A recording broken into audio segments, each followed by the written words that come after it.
안녕하세요, 여러분. 혹시 요즘 장 보실 때마다 아니 월급 빼고 다 오르네 하는 생각 혹시 안 드시나요? 오늘 이 시간에는요. 2026년 1월 소비자 물가 데이터를 가지고 우리가 느끼는 그 기분이 과연 사실인지, 그리고 이 숫자 뒤에는 또 어떤 진짜 이야기가 숨어 있는지 한번 제대로 파헤쳐 보겠습니다. 자, 그럼 딱딱한 숫자 이야기부터 바로 들어가지 말고요. 우리 모두가 일상에서 공감할 수 있는 그런 경험부터 한번 시작해 보죠. 아마 많은 분들이 카트를 끌면서 이것도 올랐네? 하고 놀라실 때가 많을 거예요. 매일같이 사던 물건들인데 가격표를 보면 예전 같지가 않다는 느낌, 다들 한 번쯤은 느껴보셨죠?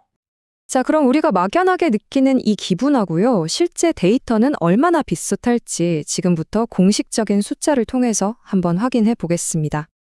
이번 발표에서 우리가 딱 하나만 기억해야 한다면 바로 이 숫자입니다. 네, 2.0%. 이게 뭐냐면요. 2026년 1월 소비자 물가 지수가 작년 같은 달에 비해서 2.0% 올랐다는 뜻이에요. 쉽게 말해서 작년에 10,000원 주고 샀던 물건을 지금 사려면 평균적으로 1,200원을 줘야 한다는 거죠. 이게 바로 이번 발표의 헤드라인입니다. 여기서 소비자 물가 지수, 영어로는 CPI라고도 하는데요. 이게 뭐냐면 정부가 우리나라 사람들이 평균적으로 많이 사는 물건들을 싹 모아서 하나의 커다란 국가대표 장바구니를 만드는 거예요. 그리고 이 장바구니 전체 가격이 시간이 지나면서 어떻게 변하는지를 계속 추적하는 거다, 이렇게 생각하시면 아주 쉽습니다. 이 그래프를 보시면 전체적인 흐름을 한눈에 알 수 있는데요. 이번에 나온 2.0%라는 숫자는요, 바로 지난달에 2.3% 상승률보다는 약간 낮아진 수치예요. 그러니까 물가가 오르는 속도가 아주 조금은 느려졌다는 신호로 우리가 해석해 볼 수 있겠죠. 자, 그럼 이 2.0%라는 전체 숫자 안에는 과연 어떤 이야기들이 숨어 있는지 그 속을 한번 자세히 뜯어볼까요? 지금 보시는 이 그림이 전체 상황을 아주 잘 요약해주고 있는데요. 지금부터 몇 장의 슬라이드를 통해서 이 그림에 있는 각 부분을 하나씩 자세히 살펴보겠습니다. 크게 세 덩어리로 나눠서 볼 수 있어요. 먼저 농축수산물이 2.6% 올랐고요.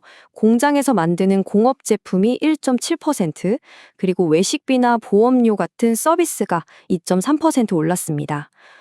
여기서 보니까 이번 달 물가를 끌어올린 주범은 바로 서비스 물가였네요. 그런데 여기서 정말 재밌는 점이 하나 있어요.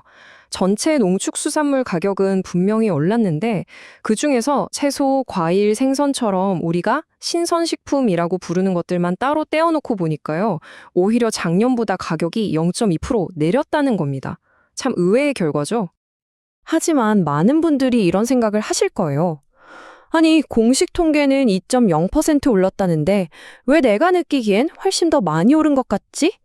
왜 이런 차이가 생기는 걸까요? 그 비밀은 바로 생활 물가지수라는 것에 있습니다.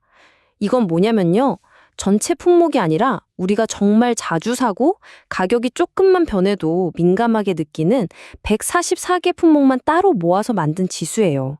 말 그대로 우리의 체감 물가에 훨씬 더 가까운 숫자라고 할 수 있겠죠. 그리고 이 생활 물가 지수는 1년 전보다 2.2%가 상승했습니다.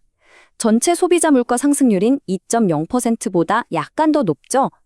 바로 이 0.2%포인트의 차이가 우리가 피부로 느끼는 물가와 공식 지표 사이의 간극을 어느 정도 설명해 줍니다.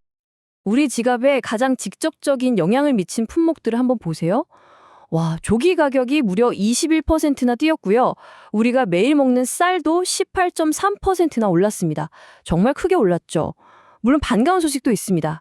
당근이랑 무 가격은 거의 반값 가까이 떨어져서 장바구니 부담을 조금이나마 덜어줬네요.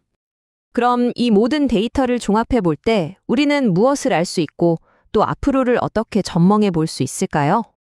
이 두 그래프를 보시면 그 차이가 확연하게 드러나죠?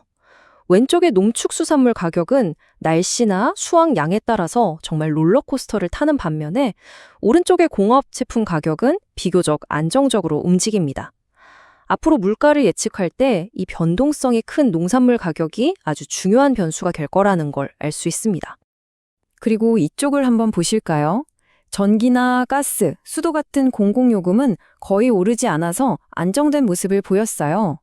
반면에 외식비나 보험료 같은 개인 서비스 비용은 꾸준히 오르면서 전체 물가에 계속해서 압박을 주고 있습니다. 그러니까 핵심은 바로 이 서비스 물가에 있는 겁니다. 자, 오늘 살펴본 내용의 핵심만 다시 한번 정리해 보겠습니다. 첫째, 1월에 전체 물가 상승률은 2.0%로 조금 안정되는 모습을 보였습니다. 둘째, 하지만 우리가 체감하는 생활 물가는 2.2%로 여전히 더 높게 나타났습니다. 셋째, 쌀이나 사과 같은 특정 식료품 가격이 크게 올라서 장바구니를 무겁게 만들었고요.